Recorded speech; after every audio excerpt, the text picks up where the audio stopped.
Irish women and others from the shattered funeral march ran to Broad Street, which is the Irish section, shrieking for help, and added fear-embellished claims that the firemen were killing the Irish, and the Yankees had toppled the hearse, smashed open the coffin, pitched the corpse into the street, and desecrated it. From all corners of the neighborhoods, stretching along the waterfront, Irishmen rushed to the fight. Additional fire companies also poured onto Broad Street, where groaning and unconscious men lay crumpled atop the paving stones. Crowds of spectators, Irish and Yankee alike, now clotted the street, curiously cheering on their respective sides and combatants, quote, exciting the brawlers almost to a point of frenzy. The weight of numbers now lay with the firemen, as their numbers were swelled and their ranks buttressed by Protestant workmen, and they drove the Irishmen all the way down to the entrance of Old Broad Street, a gateway to the Irish neighborhoods. Realizing that they were now fighting for their very homes, immigrant men, women, and children tore bricks and stones from their own hearths to hurl at their foes. As the engine companies and their workmen allies scattered Irishmen and surged into the narrow streets, they chased or dragged Irish families from their homes and plunged into an orgy of looting. Historian Edward Harrington writes, quote, wherever the marauders broke in, they smashed windows and doors, stole whatever they coveted, and then proceeded with savage thoroughness to destroy everything else. Clothing was torn to shreds, shoes were cut to pieces, furniture and household goods of all kinds were thrown into the streets. Feather beds were ripped up and their contents scattered to the winds in such quantities that for a while Broad Street seemed to be having a snowstorm. The pavement in spots was buried ankle deep in feathers.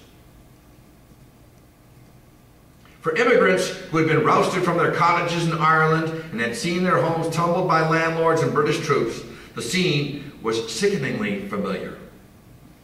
The looters then trashed scores of Irish households. There is evidence that few firemen, despite their brawling with the Irish that day, actually plundered homes. The blame for the break-ins falls largely upon, quote, stout Yankee loafers and young hooligans who trailed the engine companies, urged them on without joining the fight, and seized the chance to plunder. Although continuing the fight, the Irish fell farther back from the overwhelming Yankee gangs. By 6 o'clock, crowds of terrified immigrants crowded the wharves, their backs literally to the water's edge. Help then came belatedly from a source on which few of the Irish would have counted on. Mayor Samuel A. Eliot sent 10 companies of infantry and the Boston Lancers, cavalry, on a sweep along Broad Street in the adjacent Irish neighborhoods. At 7 p.m., the fire companies and their cohorts scattered. It's a picture of Broad Street. After nearly 3 hours of the fury, the Broad Street riot had finally come to an end. Although heads had been cracked and blades and clubs had torn men open, miraculously, nobody had been killed.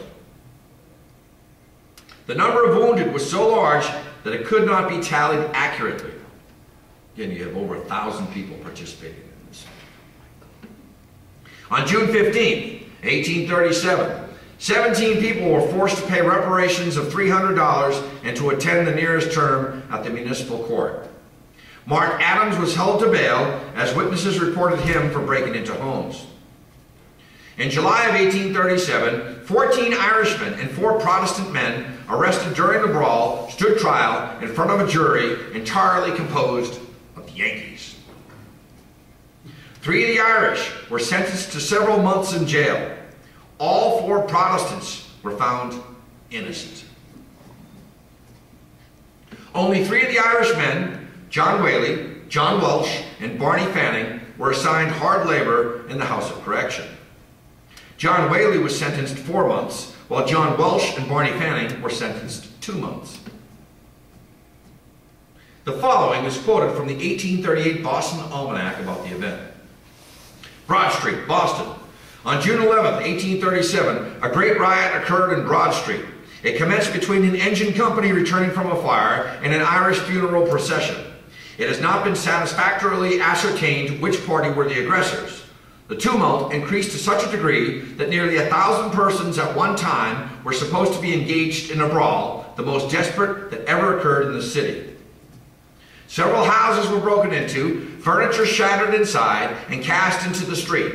Beds were ripped open and their contents given to the winds. Sticks, stones, bricks, and all manner of missiles were discharged by the combatants at each other with the utmost ferocity, and yet, strange to tell, no one was killed in the affair.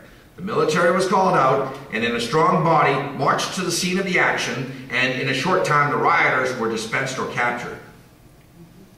Crowds were sent off to the police court, and at length, after the proper authorities had sifted the whole affair, it resulted in the sending of John Whaley for 4 months, John Welsh and Barney Fanning each for 2 months at hard labor in the House of Correction. On June 15, 1837, 17 persons concerned in the Broad Street riot were ordered to recognize the sum of $300 and to appear at the next term of the municipal court. One American was held to bail, Mark Adams, a truck man, that's a fireman, against whom the witnesses testified they saw him aiding in the sacking of houses. And then this shows up in the Boston Gazette, where another riot a week later almost erupts. This is when firemen are coming back and they're hissed at by the Irish. June 18, 1837, the city was very quiet last Monday morning. A military force was stationed at Faneuil Hall today, Sunday, to protect the armories, etc., and to act in case any disturbance should take place. Many Irishmen flock in from Lowell and other places. Their motives are unknown. As the engines were returning from a fire in South Boston, some of the companies were assailed by hissing, hooting, etc. Many attempts were made during the day to kick up a row or a brawl. And then finally, I'm going to close this out here with the Mighty Mighty Bosstones, a rock band, did a song about the Broad Street riot. Just some lyrics here, I'll play it. Let me just play it here.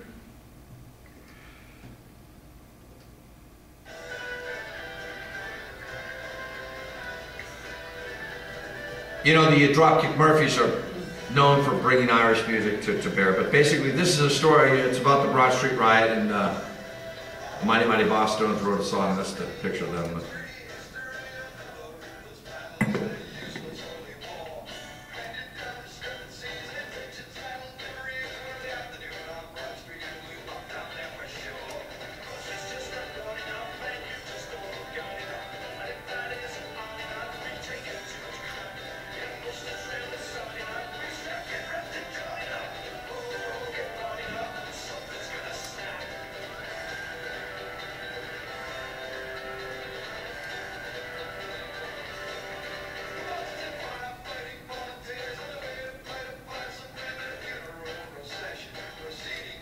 So the Irish irony, the Boston Irish would go down and go on to dominate politics, property ownership, construction, retail establishments, pubs, the Boston police and fire departments throughout the 20th century in Boston.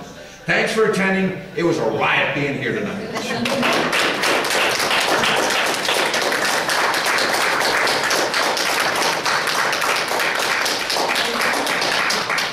Any questions, comments? Does anybody want to throw something at the stage? I'll die. Now, riots, every immigrant population that comes to the New World seems to have its oppression, and it was the Irish and the Catholics, then it was the Italians, then it was the Jews, and then after that it was we're seeing oppression against South American people just because they're illegal. But we have to remember, and I'm not getting on either side of being Democrat or Republic, but my ancestors came over to America and were given the chance to become an American citizen. And I think that as American citizens, I have to offer and extend that same courtesy to those that are in this country illegally, that to give them an opportunity to become an American citizen. I'm off my pulpit. Thank you very much.